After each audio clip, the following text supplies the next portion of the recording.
Yon, welcome back sa ating YouTube channel, Ronde TV mo. Yun ang ito naman yung sagot ni Attorney Stephen David, ang tagapagtanggol, abogado ni Go Waping o Mayor Alice Goo. Sa mga aligasyon nga ni Senador Win Gatchalian, may mga nilabas kasing bagong dokumento itong si Senador Win Gatchalian at nagpapatunay daw na wala talagang dugong Pinoy at hindi talaga ipinanganak dito sa ating bansa itong si Go Waping o Mayor Alice Goo.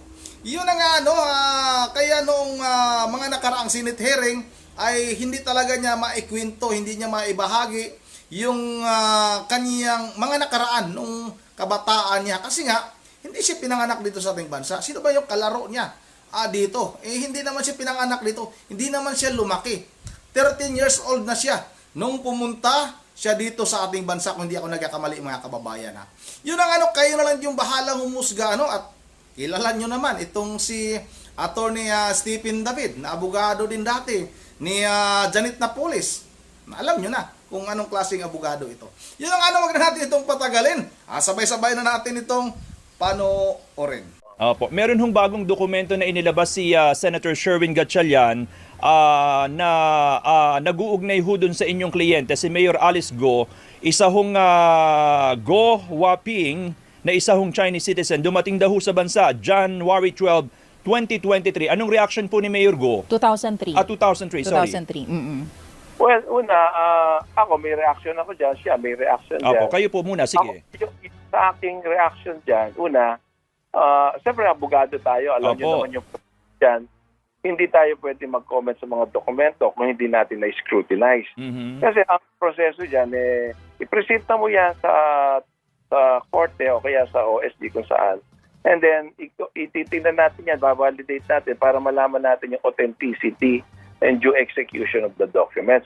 Saka lang tayo pwedeng sumagot. Right now, hindi ako makapag-comment on a professional basis kasi nga, hindi ko pa nakita yan. Puro photocopy lang sa electronic.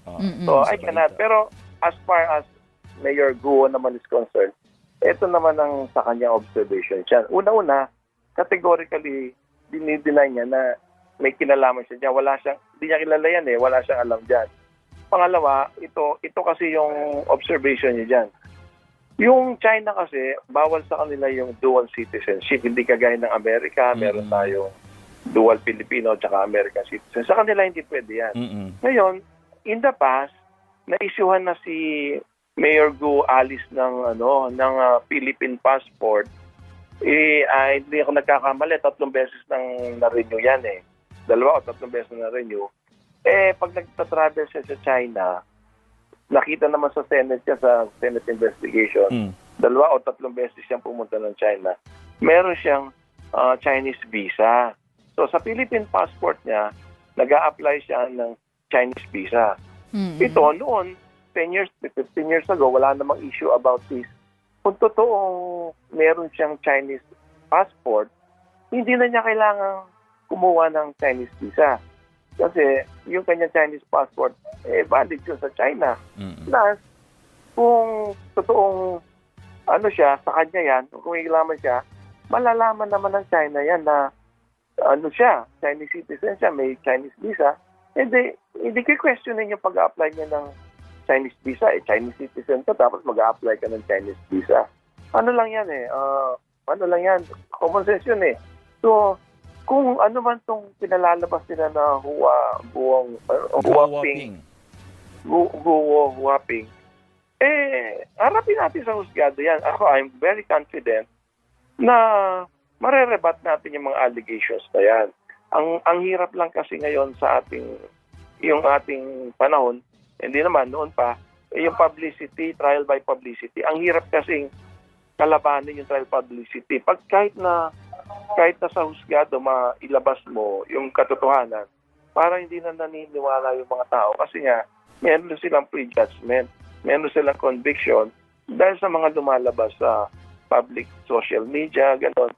So ako, yun nga ang inaano ko dyan. Yun nga ang pine-prevent natin. Naniniwala pa din ako sa the rule of law, rule of evidence. Yan na sa akin. Opo. So, attorney, saan yung tingin ninyong proper forum para ma-rebut ninyo itong document na to? Sabi nyo nga kasi puro photocopy yung nakikita ninyo. Ang sabi ni Senator Gatchalian, galing daw po yan sa Board of Investments and Bureau of Immigration, yung kopya na yan ng dokumento. So, saan yung proper forum para masagot po ninyo yung ganyan at ma-rebut ninyo? Kung ipapile nila yan sa ombudsman, halimbawa, kung questionin nila yan, sa ombudsman. Kung ipafile nila sa OSG namin yan, i-scrutinize yan.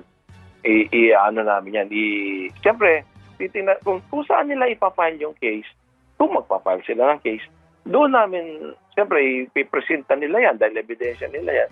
So, bubusisiin na namin yung mga dokumento na yan. Pero sa part po ninyo, wala kayong kumbaga balak na ihain na kaso or any legal action na sa inyo po mag-i-initiate, kayo po, sa inyo po magmumula, patukol dito sa document nga na ito na nilabas po ni Senator Gatchalian? Kaya mo, Joyce, maganda yung tanong mo eh. Una, sila, bago pa mag-file, wala pa nga pinafile, ina-announce na sa buong media, sa buong Pilipinas, para nga magkaroon ng trial by publicity, mag-convict na siya before the eyes of people. Pero kami, si Mayor Alice, kung magpa-file kami, magpa-file na lang kami. Hindi na namin i-announce yan. Kasi nga, una-una, ang dami ng violation ng Data Privacy Act. Alam mo, meron tayong batas Data Privacy Act, pinoprotektahan ang privacy ng bawat tao. Pero ang dami ng violations niyan sa pagkatao ni Mayor Alice. Siyempre, hindi kami kumikilos dyan dahil defense mode kami. Pero kung talagang patuloy ang pagtapak sa karapatan niya bilang isang private individual, para naman at mayroon pang batas, di ba, na Data Privacy Act. Gagamitin namin yan. At siguro, we're contemplating na rin na magsampa kami ng mga counter charges. Maliwanag naman yan Maski nga sa mga Senate executive sessions, lumalabas sa public, bawal na bawal yan. Iyan maliwanag na paglabag sa karapatan niya. Paglabas ng kanyang statement of assets and liabilities, lumalabas sa publiko. Bawal yan. Bawal yan paglabas ng mga kung ano-ano birth certificate niya na sinubmit sa Senado, lumalabas sa media.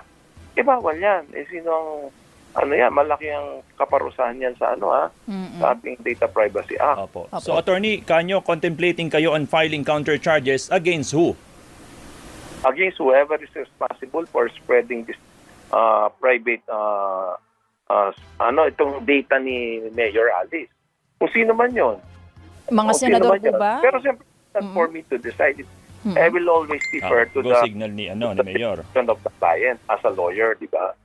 Opo. Kasi po ang tumatakbo po ngayon, for example, attorney, yung mga impormasyon na nababanggit ninyo na tingin po ninyo yung violation sa privacy ni Mayor Alice Go, lumalabas po ito karamihan sa Senate hearings. So ang mga naglalabas or di kaya yung nagsasabi ng impormasyon ay mga senador ho natin. So sila ba yon yung mga naiisip ninyong... ang sa mga... Kasi yan, nilalabas natin yan sa Senate hearing, public hearing, walang problema. Pero yung dokumento, hindi naman dapat i-publish yan sa media kasi yan in aid of legislation for the personal consumption of Senate. Hindi yan para manghikayat ka ng tao sa social media o sa public. Kung sino man yun, papailan niya yun.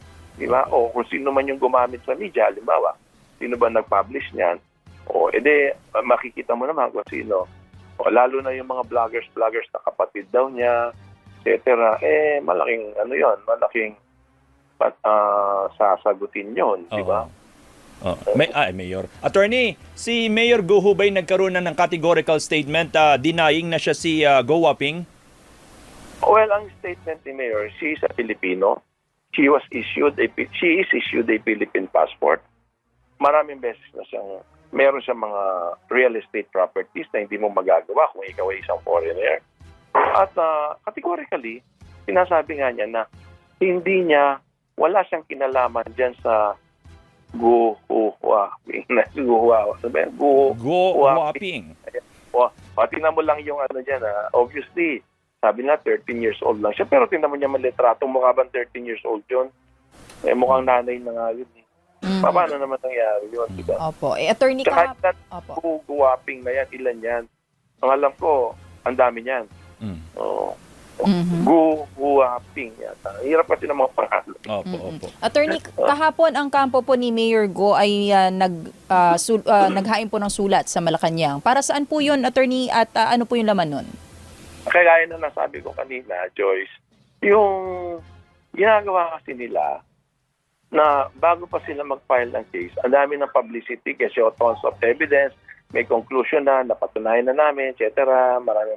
Ang sa amin lang, in the interest of fair play, di ba, fair play, kung bago ka mag-apply, mag-file ng case, file mo na muna. Kasi tsaka, sana refrain from introducing this mga statements sa public. Kasi sa amin, ang pakiusap namin doon sa sulat na yon, sa husgado na natin pag-usapan yan, wag na sa media kasi nagkakaroon ng trial by publicity. Ang hirap na kasi pagka convicted na siya sa mata ng tao.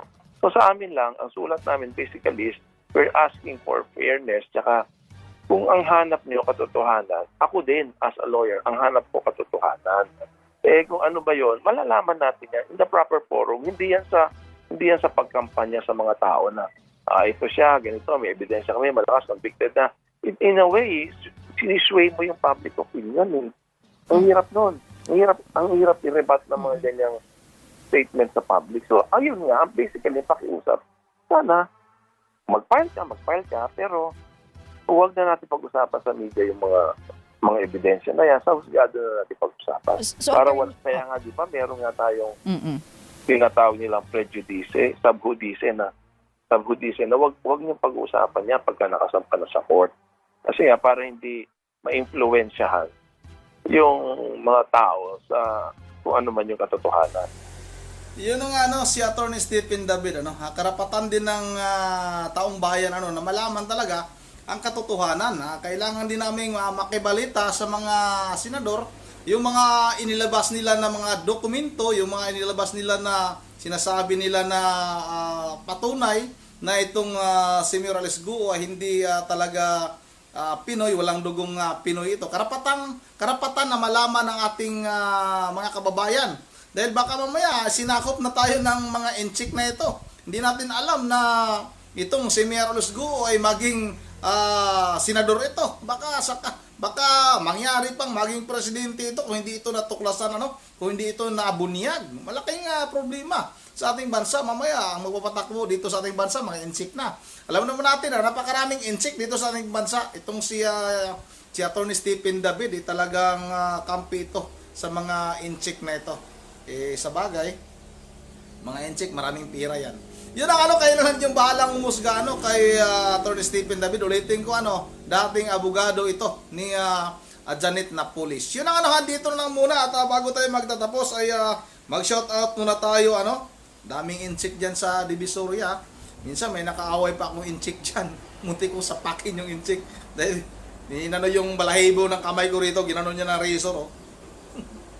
Mga salbahay yung mga yan. Shoutout kay Ma'am Berje Religious ng Pulilan, Bulacan. Shoutout na rin kay dito tayo sa may bandang baba. Shoutout kay Larry Brioso. Shoutout rin kay Enrique Cansancio. Shoutout kay Ma'am Berje Religious ng Pulilan, Bulacan.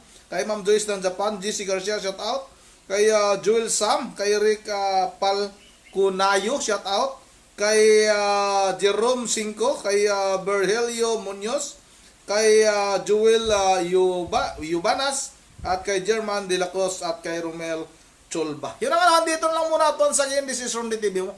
Ngayon lahat, God bless bawat isa sa atin.